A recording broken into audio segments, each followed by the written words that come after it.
One question we often receive is, should I submit a planned service request or request emergency support? A planned service assignment is appropriate when the work can be scheduled in advance. This may include maintenance, system adjustments, inspections, training, or a planned support visit. We review your requirements, prepare a quotation, and schedule the assignment after receiving your approval. Now, emergency support is quite different from our planned services.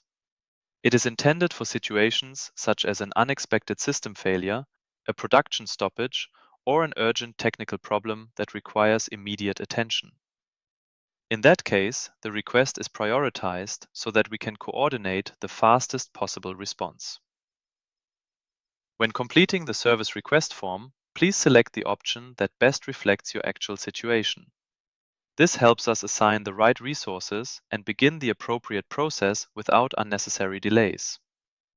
We look forward to supporting your operations and keeping your systems running smoothly.